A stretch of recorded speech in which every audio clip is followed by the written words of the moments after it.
आज Jharkhand Hazaribagh circuit house में all India मजलिस इत्तेहादुल मुस्लिमीन का एक अहम मीटिंग रखी गई है, जिसमें काफ़ी तादाद में लोग इसमें शामिल हुए हैं और पार्टी को ज्वाइन किए हैं। तो चलिए मैं AIMIM के प्रदेश अध्यक्ष से जानते हैं हजारीबाग में अहम मीटिंग क्यों रखी गई है और इसमें लोगों को क्या फायदा और क्या नुकसान है। ये प्रोग्राम ऑल इंडिया मजलिस इत्तेहादुल मुस्लिमीन के बैनर पर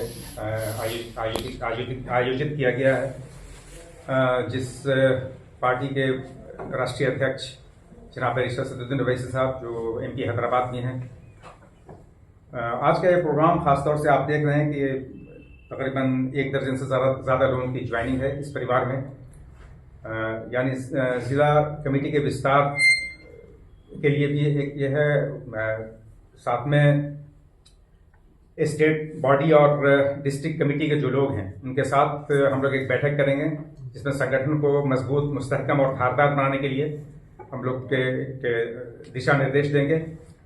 साथ ही साथ आज के प्रोग्राम का मकसद, ख़ास मकसद ये भी है कि आने वाले म्यूनिसिपल कॉरपोरेशन के चुनाव में हम लोग हर हाल में एक्टिवली पार्टिसिपेट करने जा रहे हैं हम लोग, और इसके लिए लोगों को पहले से वार्ड वगैरह का भी गठन किया जा रहा है, लोगों को जिम्मेदारी दी गई है और मोस्ट प्रोबेबली प्रबल संभावना है कि ये चुनाव जनवरी के 2nd वीक या 3rd वीक में होने जा रहा है। मुझे लगता है कि इस हफ्ते में शायद नोटिफिकेशन भी जारी कर दी जाएगी, जो विश्वस्त सूत्रों से पता चला है। तो इसमें सबसे खास मकसद है कि हम लोगों को हर हाल में पूरे झारखंड में, न सिर्फ हजारीबाग डिस्ट्रिक्ट बल्कि पूरे झारखंड में हम लोग नगर निकाय का चुनाव पूरी मुस्तैदी के साथ और पूरी ताकत के साथ लड़ने जा रहे हैं हम लोग। जैसा कि आप देख रहे हैं, झारखंड सरकार की जो नीति है वो हर प्लेटफॉर्म पे, हर मोर्चे पे फेलियर है, चाहे वो हेल्थ सेक्टर हो, एजुकेशन की बात हो, एम्प्लॉयमेंट की बात हो, लॉ एंड ऑर्डर की सिचुएशन तो आप देख रहे हैं पूरी तरह से कोलैप्स हो चुकी है झारखंड में।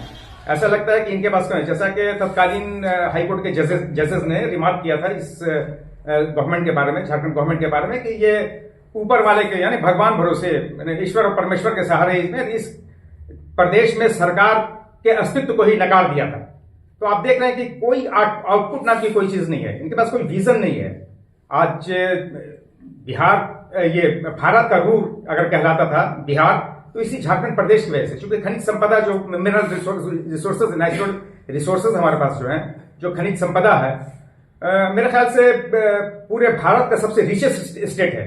लेकिन आज देखिए आप, पलायन की जो समस्या है, जो माइग्रेट कर रहे हैं हमारे लोग, यानी हम पूरे देश को बिठाकर खिलाने की क्षमता जिस प्रदेश के पास हो, उसके लोग भूख से तड़प रहे हैं।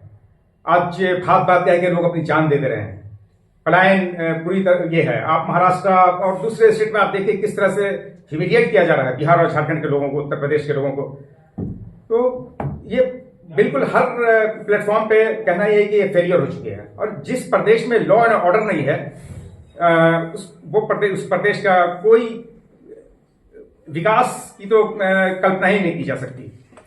अभी आप देखिए, इंसाफ और न्याय की बात जहां तक है, आज इस खास करके हमारा मुस्लिम समाज, दलित और आदिवासी भी, विशेष रूप से मुस्लिम समाज, जो विगत 74 सालों से एक सो कॉल्ड सेकुलर पार्टी का भाजपा को हराने के नाम पे गुलाम बना हुआ था, वोट बैंक बना हुआ था, आज बिहार के चुनाव के रिजल्ट ने ये प्रमाण दे दिया है, पूरे भारतवर्ष में एक मैसेज दिया है, एक बड़ा सकारात्मक और आशावादी एक पॉजिटिव मैसेज दिया है, जिसमें नौजवान आज देख रहे हैं कि इस देश में 60% आबादी नौजवानों की है, नवयुवकों की है, और किसी भी समाज में परिवर्तन जब भी आता है वो नवयुवकों के जरिए, नौजवानों के जरिए आता है।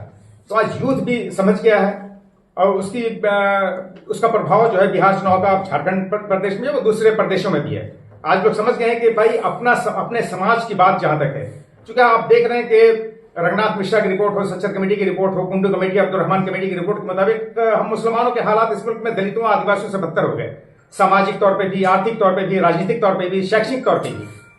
तो आप समझ सकते हैं कि जहां दलितों आदिवासियों से बदतर हमारी आबादी, लेकिन ये सो कॉल्ड जो यूपीए सरकार है, इंडी सरकार या इंडिया सरकार, इंडिया गठबंधन की सरकार, वो हमारे वोटों पे, इनका वजूद है हमारे वोटों पे, लेकिन आज हमारे कोई काम नहीं। मदरसा एजुकेशन बोर्ड की बात है, वो नहीं है, वक्फ बोर्ड का कोई वो नहीं है, 15 पॉइंट प्रोग्राम को लागू करने की बात थी, वो नहीं है, कुछ भी नहीं। जो मैनिफेस्टो में इन्होंने वादा किया उस वादे पे भी खड़े नहीं उतरे।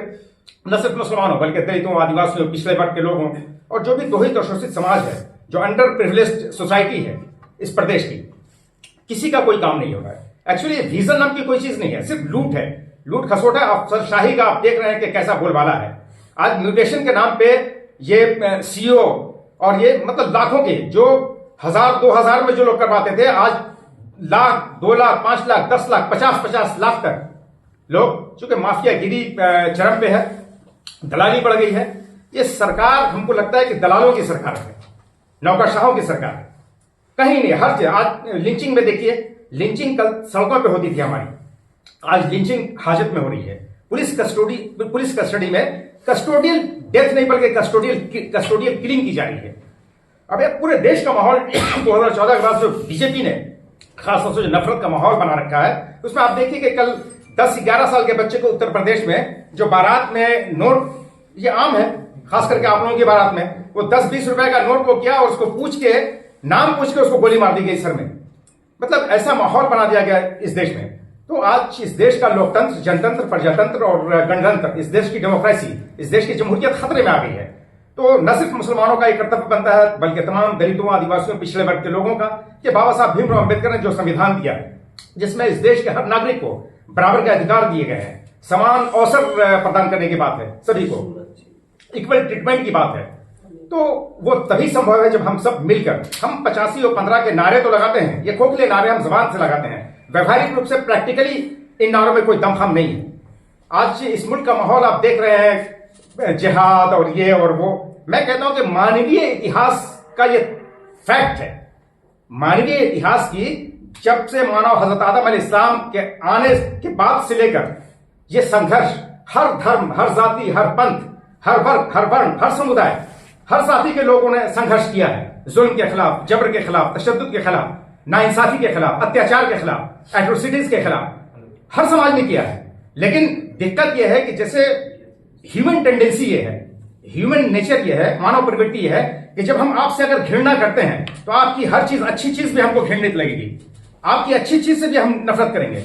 आज इस देश में खास करके 2014 के बाद ये भगवा ब्रिगेड, जो सैफरन ब्रिगेड है, जो भाजपा, आरएसएस और बजरंग दल, विश्व हिंदू परिषद के लोग हैं, जो नफरती लोग हैं, नफरत को, जो घृणा को उरूज दे रहे हैं, उन्होंने मुसलमानों से ऐसी नफरत पैदा कर दी कि मुसलमानों की एक चीज सिर्फ इनको पसंद है। वो चीज क्या है? जो हिंदू हमने नाम दिया वो मुसलमानों ने दिया, पर शिया कहते हैं हिंदू धर्म, बस उसी को, और वो भी अज्ञानता और इग्नोरेंस के आधार पे ये लोग सिर्फ उस वर्ड से, क्योंकि हम मुसलमानों के प्रति ऐसी घृणा वो कर दी है कि हमारी हर चीज उनको नापसंद लग रही है। ये जिहाद जो है वो संघर्ष है, हिंदी में संघर्ष कहते हैं, उसको जिद्दोजहद कहते हैं, स्ट्रगल कह लीजिए, सेल्फ डिफेंस में। ये मानवीय इतिहास जब से मानव इस धरती पे आया है तब से ये संघर्ष है। और आप देख रहे हैं, शांति के दूत ने, एम्बेसडर ऑफ पीस ने एक बात कही थी कि if you want peace then prepare for war. अगर आप धरती पे शांति की स्थापना करना चाहते हैं तो युद्ध की तैयारी कीजिए ना। तो युद्ध क्या है? युद्ध कई तरह के होते हैं। हम सेल्फ डिफेंस में अपनी आत्मरक्षा में, कोई हम पे जुल्म कर रहा है, अत्याचार कर रहा है, बिला वजह, बिना किसी दोष के, जुर्म के, अपराध के हम पे हमले हो रहे हैं, तो सेल्फ डिफेंस का राइट है। बाबा साहब डॉक्टर भीमराव अम्बेडकर के संविधान ने भी ये तक अधिकार दिया है बाबा साहब कि अगर तुमको जान मारने के लिए अगर कोई तुम पे हमले करता है तो तुम उसकी जान पहले मार दो अगर तुम सक्षम हो।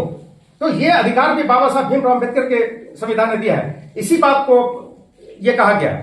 आज जो आप नारे जो लगाने की बात है, मैं कहता हूं कि आज ऐसे ऐसे इशू हैं। आप देख रहे हैं इंडिगो का मसला ना, बहुत सारे ज्वलंत समस्याएं, बहुत सारे बर्निंग प्रॉब्लम्स हैं जिसको हल किया जाना चाहिए। मैं कहता हूं कि आप बताइए कि क्या वंदे मातरम का नारा मेहुल चौकसी, विजय माल्या, नीरव मोदी, ललित मोदी, हर्षद मेहता, ये लोग लगाते हैं कि इनको तो कोई परहेज नहीं है ना।